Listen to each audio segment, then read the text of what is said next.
Hey, hey, hey. Hi, everyone. Welcome to our Monday gossip session. We gather here every other Monday. So, not every Monday, every other Monday at 12 noon Eastern Time. We talk about all the things happening in the bookish world and the bookish community. Normally, it's the trio, but we have our friends, okay? Group text friends.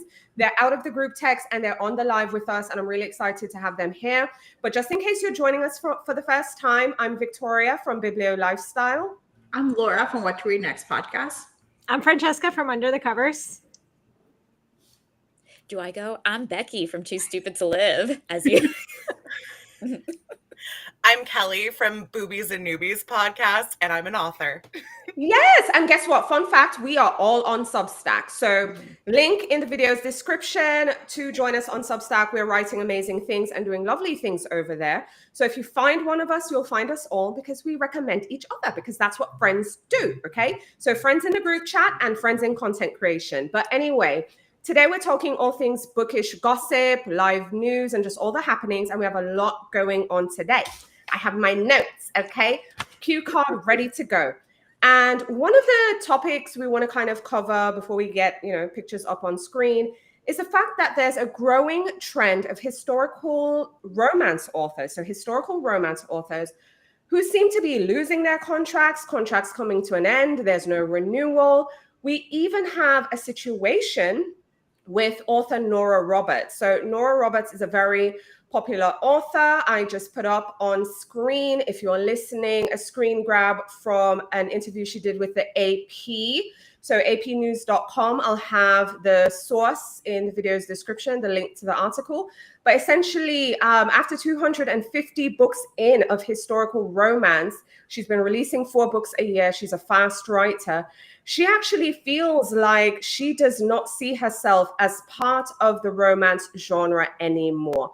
Laura, what is your take on Nora Roberts, but just also historical romance authors not getting contract renewals and all the happenings? So I guess there are 2 separate things. Nora writes romance, romantic suspense, fantasy, and all the different genres. She may have written some historical, I don't think so, but she has written mainly romance. But we have historical romance being a trend it's been not selling, I guess, traditional publishers selling, it's not selling so well, so they're not renewing contracts. They're moving toward paranormal fantasy or paranormal romantasy or paranormal rom-coms or women's fiction. And so a lot of our historical romance authors are being asked to go and switch genres or trying to sell contracts. So we've seen Sam McLean selling women's fiction. We see Eva Lee and Sophie Jordan selling romantasy. We saw some authors who are like, okay, I'm going to move indie. I'm going to continue to publish historical romance because I'm passionate about it, but I'm going to move to the indie route. So historical romance are not getting, also one of the things is the move away from mass market. A lot of these historical romance come in mass market paperbacks, and many stores are not filling those slots, and so they're moving to trade paperbacks, and those are more expensive, and maybe the market is just doesn't understand. But it's market trends. It's a lot of conversations about is it book talk? They want to read historical romance? Do they find the actual part of it, even though they're a great genre? There's a lot of discrimination for historical romance.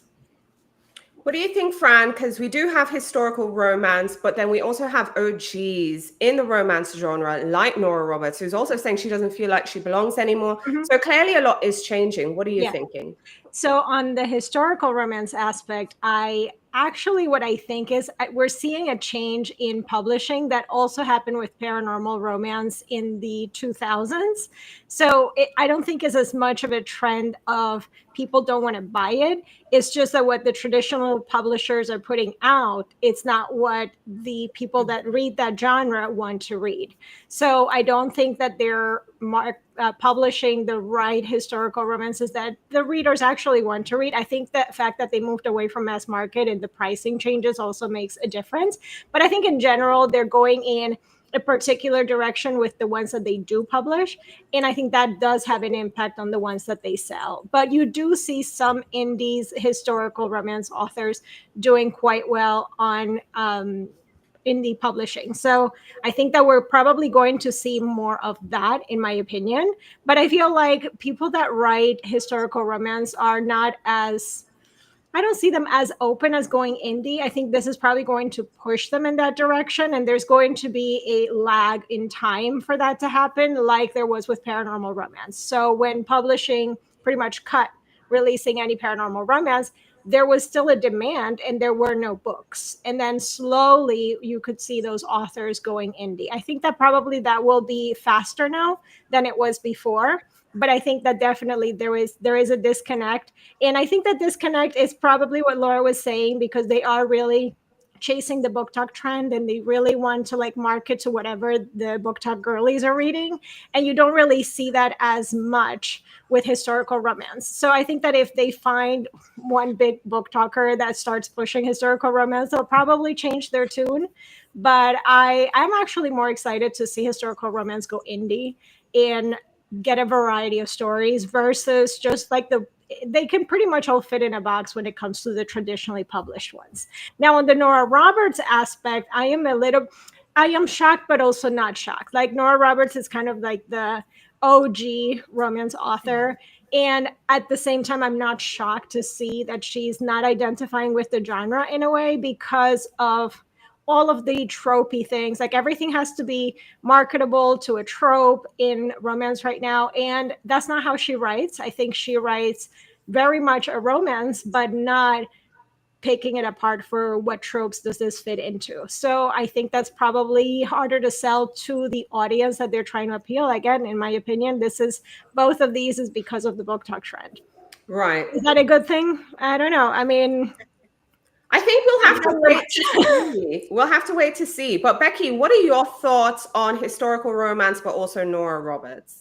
Yeah, I have a few thoughts. One is it seems like with book talk and how fast book talk goes, it feels like publishers are making very quick decisions before like kind of reflecting on like, oh, is this true? Because like book talk moves so fast, trends move so fast. And when you have something like Bridgerton's, like when that comes back in 5 years or however long it takes, they're going to be kind of, regretting that choice because people will probably be into historical fiction again. And I just think like, I think there's TikTok and like there's the rest of society who is just like, what do we do with this?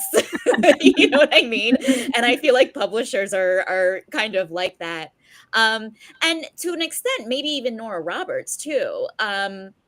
It's so interesting because like I have so much respect for Nora Roberts. I love Nora Roberts books because sometimes it is just like after, I don't know, I feel like we're all reading the writers who have read Nora Roberts, who were inspired by Nora Roberts and have kind of changed some of the conventions. So when you read Nora Roberts, you kind of see like, oh, it's going a different route, or it's bringing in this, or it's bringing in that. And yeah, I can understand, because I don't want to say I don't want to blame it on like age, you know what I mean? But like, yeah, no. A lot of people say my mom reads Nora Roberts, and like, and it's like, it's interesting because it's generational, but there is also kind of format wise too. So yeah, I feel kind of rude saying that because I love Nora Roberts and like age doesn't matter. It really doesn't matter. But but here's the thing, right? We have our family members who've been reading classics for generations, and our grandparents and everyone, and then we came and now we're reading it. And I'm like, come on. But I hear you though. But I had to throw in the classics because I mean, we're still fighting over Jane Austen 250 years later. Okay. Yeah. You're still reading Jane Austen. But anyway, Kelly, what are your thoughts on all the happenings with historical romance? And of course, Nora Roberts. Well, first of all, I cut my teeth on reading Nora Roberts library books when I was like 18, 19.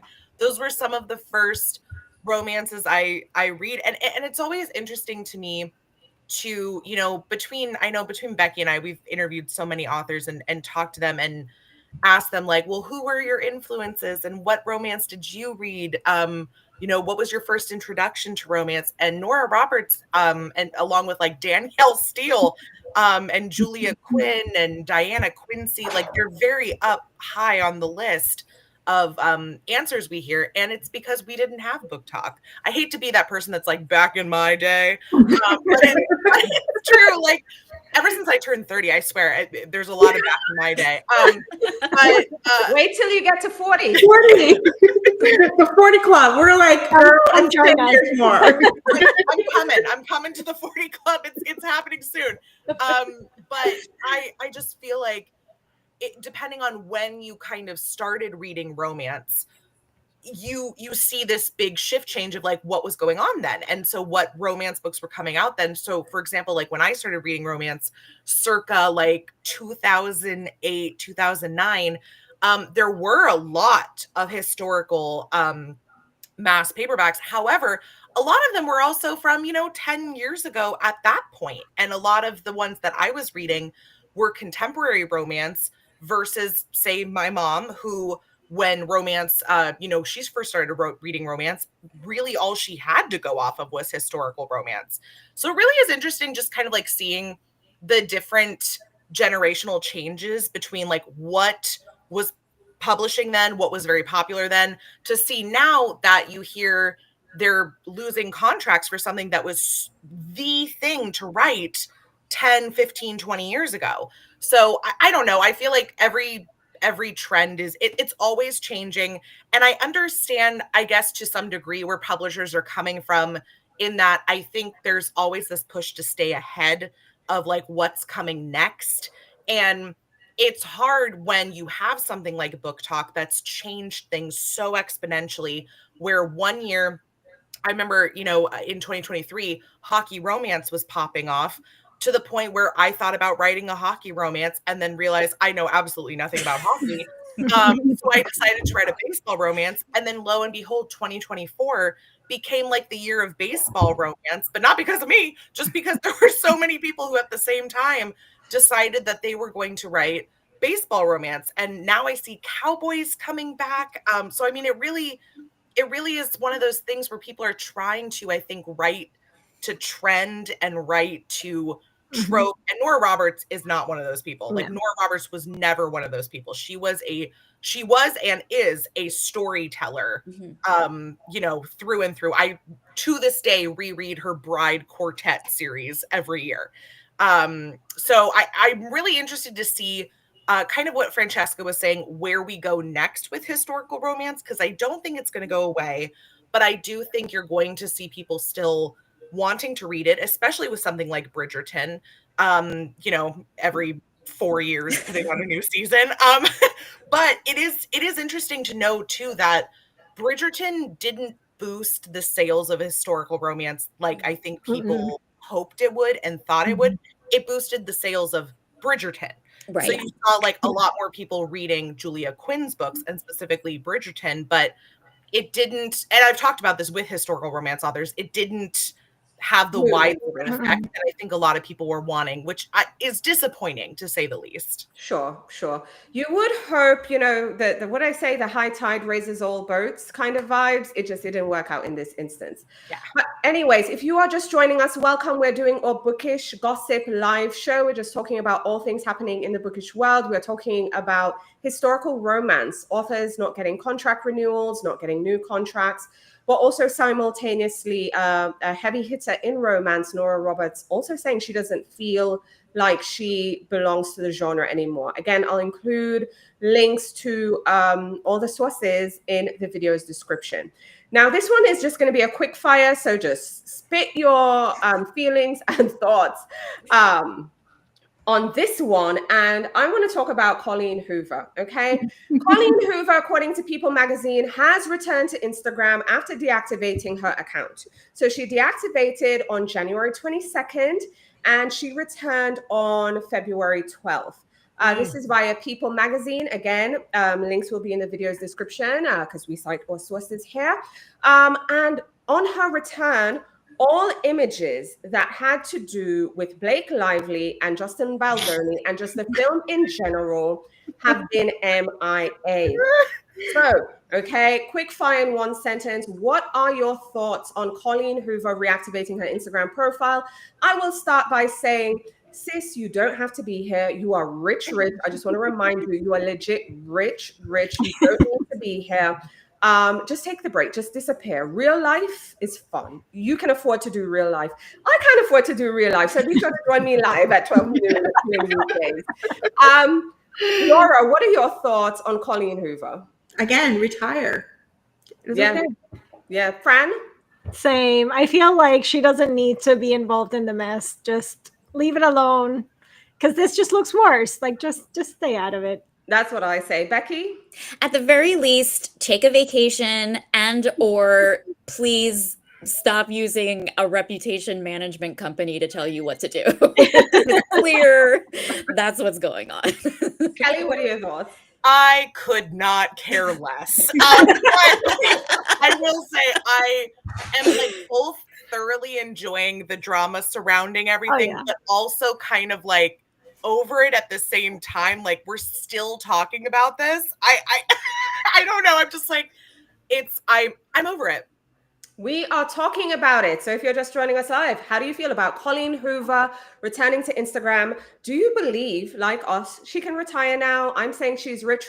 Go do your eat, pray, love, fire the reputation, people. This ain't it, because she returned a little under a month after scrubbing her account of all photos and all references of Blake Lively and Justin Baldoni. Let us know your thoughts in the comments. But also, if you had thoughts on the Nora Roberts of it all, we'd love to hear your thoughts as well. So please share them in the comments. Okay, next up is another fandom kind of thing. I'm guessing folks y'all won't probably have a lot of opinions on this. But anyways, again, People magazine announces Twilight is celebrating its 20th anniversary with 3 collectible editions, okay? Let me know, how do you feel? Let me get a big picture. This is what the publisher Little Brown had released. This is the vibe they're going for these new 20th editions. Gorgeously designed slip cases, gorgeously designed books. Of course, you're going to get the bookmark. You're probably going to get foil on the what do you call it, the design. Let me know, how do you all feel about this collectible edition? I know the last time we all gathered, we also talked about the collectible edition market and is this a money grab and what are our thoughts on it? But yeah, another rapid fire. How do you feel about Twilight? I'm like, look, it's a money grab. I'm always here for a money grab. It looks beautiful. Will I buy it? I don't know. I mean, I really didn't pick teams during this time. I was too old. I felt like this was past my time. Did I read the books? Yes. Are they okay? They're okay. Okay. Did I watch the movies? Yes. Is it okay? Watch it with your teenagers, maybe. Laura, what do you think? I have not read, watched, or anything. It passed I was in rehab at that time when they came out. So if that tells you something. So it just passed it. I still have not watched them 20 years later. And maybe I'll watch them for Substack. So maybe I'll create paid content for this. There we go. Fran, what do you think?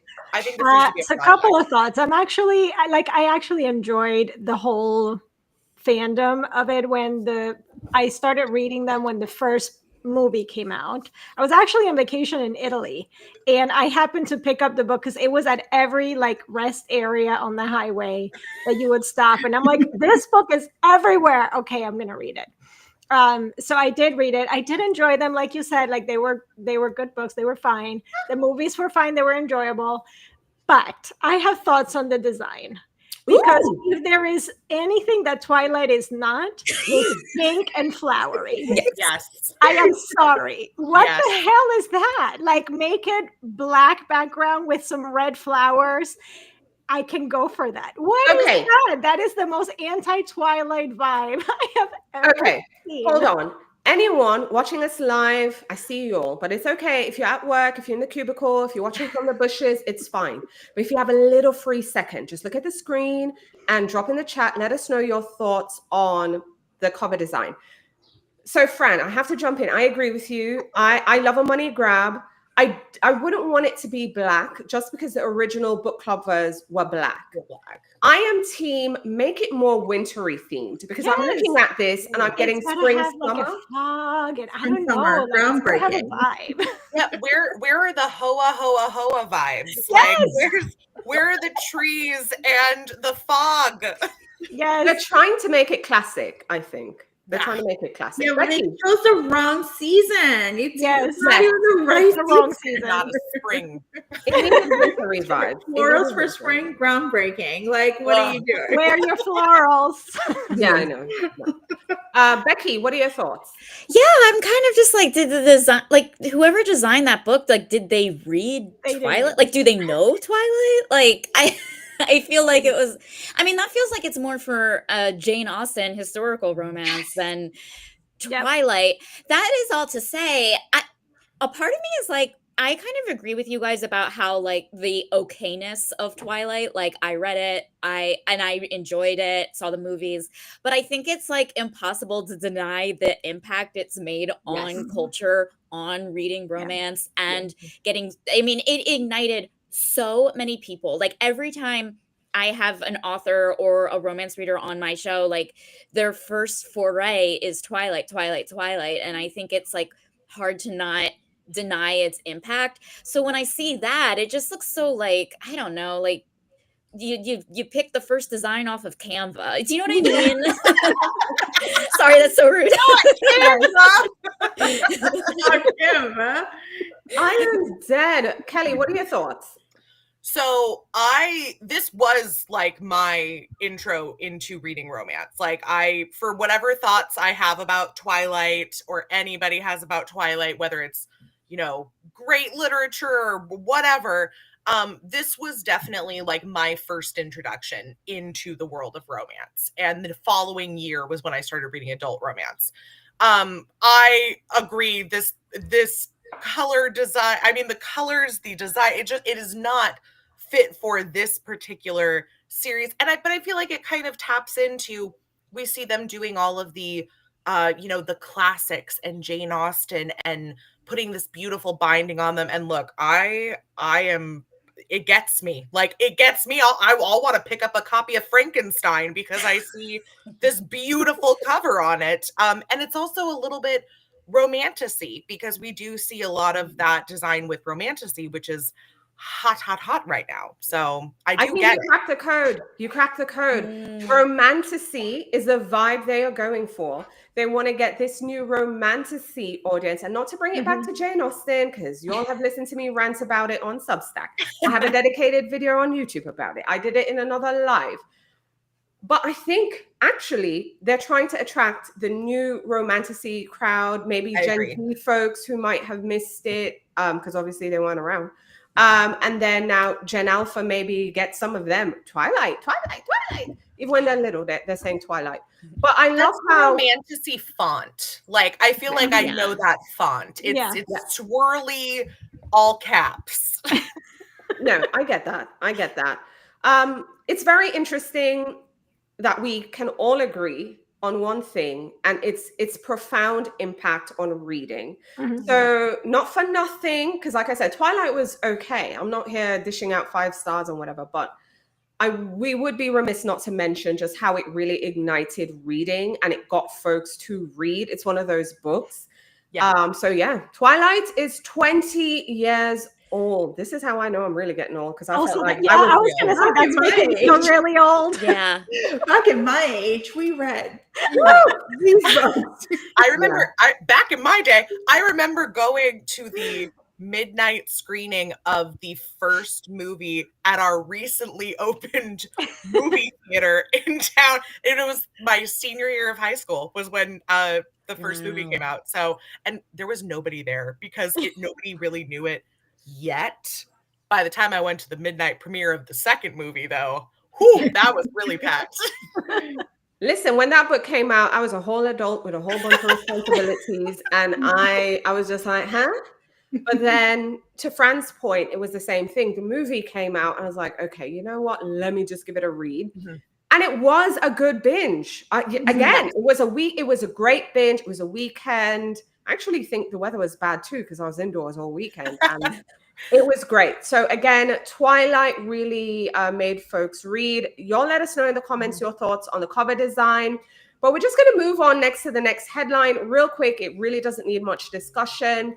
Sunrise on the Reaping, the audiobook, is to be narrated by Yellowstone star Jefferson White. Just in case you're not familiar, this is a highly anticipated latest book in the Hunger Games series, which will be available March 18th, 2025. It will also be told from the point of view of Haymitch. So we're going to get Haymitch's point of view. And yes, this Yellowstone star will narrate the audiobook. I don't know this person. I don't watch Yellowstone. I don't know this name, but I am looking forward to Sunrise on the Reaping. So just so you know, newsworthy, that's what's next. But what we need to talk about that is conversation worthy is our next headline. This time, I got the news from Vulture. Again, I'll include links to all the sources in the video's description. So the headline reads, A Court of Thorns and Roses TV series doesn't survive Valentine's Day. I'm going to read it because it's really short, but I also have it up on screen just because I'm like, yes, look, I'm quoting the people. So this is from Vulture. Oops, never mind. After a years-long situationship, Hulu decided not to seal the deal and is no longer developing Sarah J. Maas's A Court of Thorns and Roses into a scripted series, Vulture has confirmed. News broke on Valentine's weekend, aka it was the worst news for a time all about roses and romance. Reps for 20th Television and Hulu declined to comment. The show has been in development since 2021, with Outlander's Ronald D. Moore originally hired as the showrunner. Just last year, there was a rumor that the series was cancelled. However, the streamer confirmed ACOTAR was still in development in February 2024. Variety reports that Maas hopes to shop the series elsewhere, as Disney has the rights to the series through to summer 2025. The ball is now in another studio's court, and they have all summer to prepare for a battle.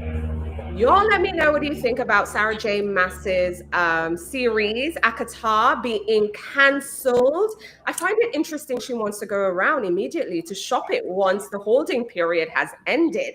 Okay, I'm just like, what is going on? Why is this being cancelled? Why does she have to shop it elsewhere? Is it a creative thing? Is it we're not aligning on the vision? Why is it taking so long? I'm sure fans of ACOTAR aren't pleased. Laura, what do you think?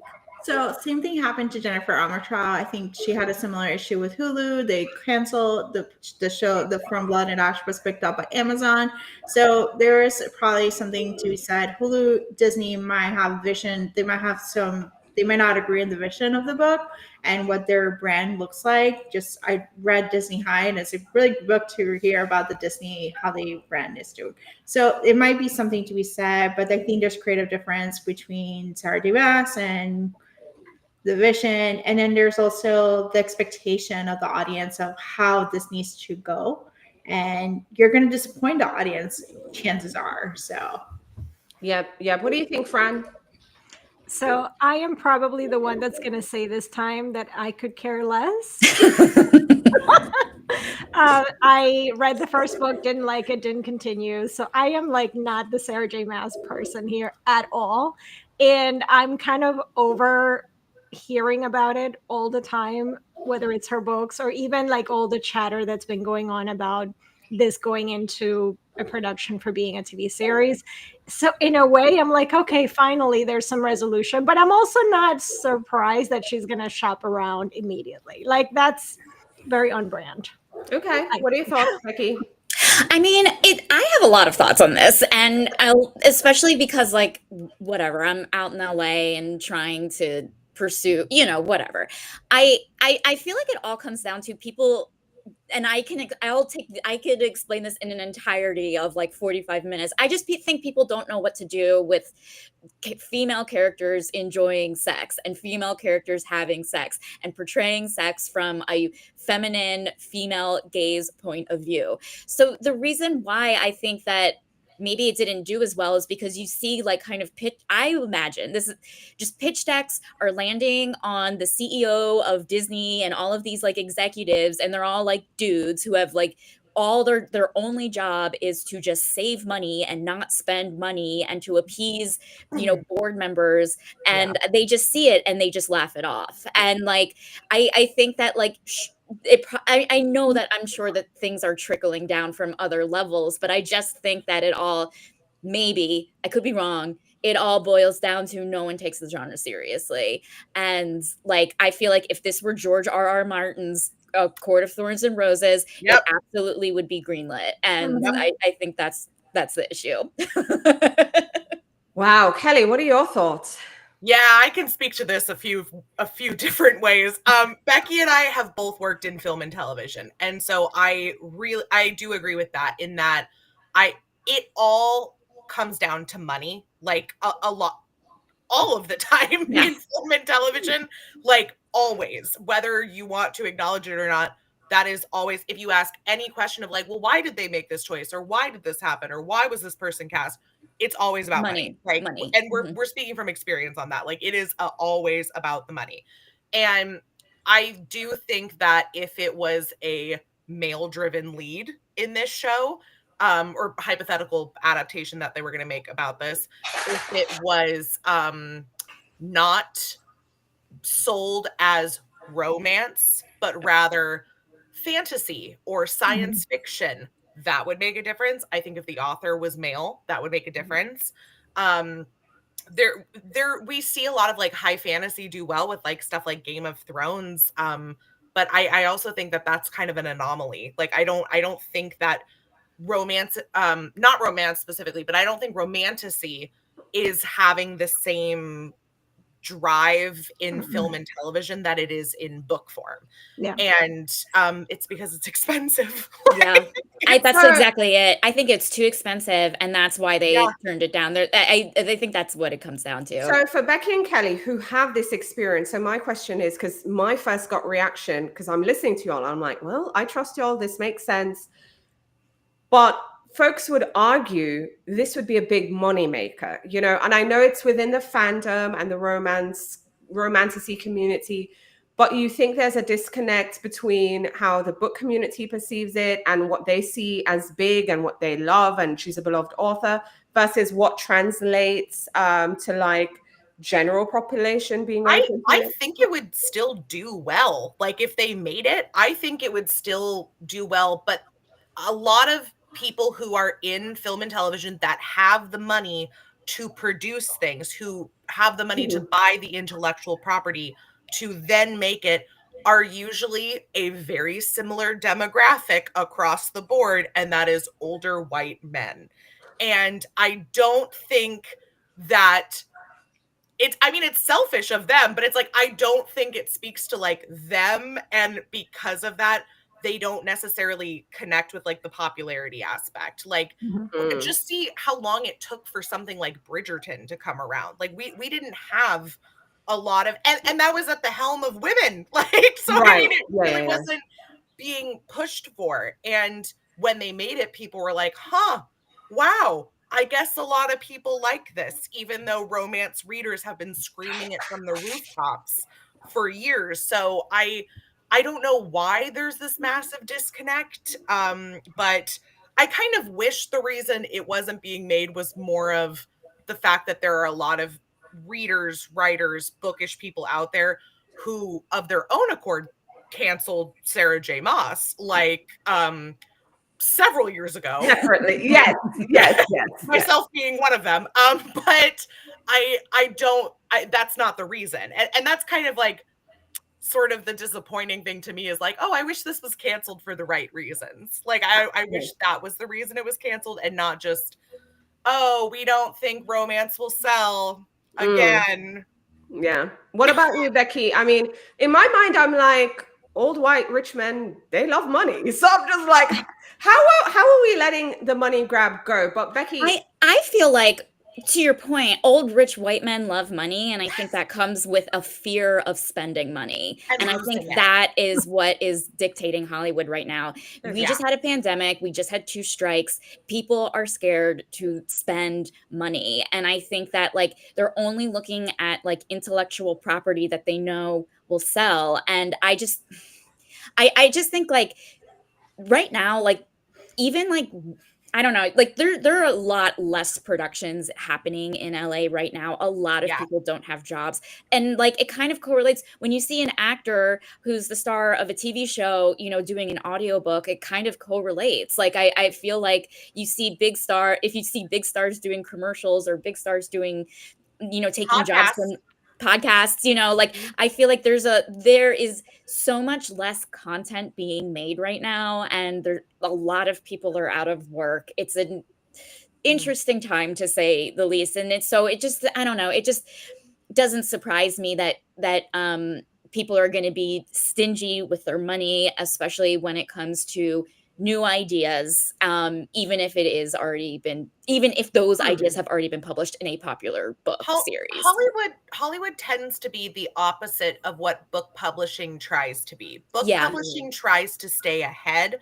Hollywood likes to recycle what's already worked. Yeah.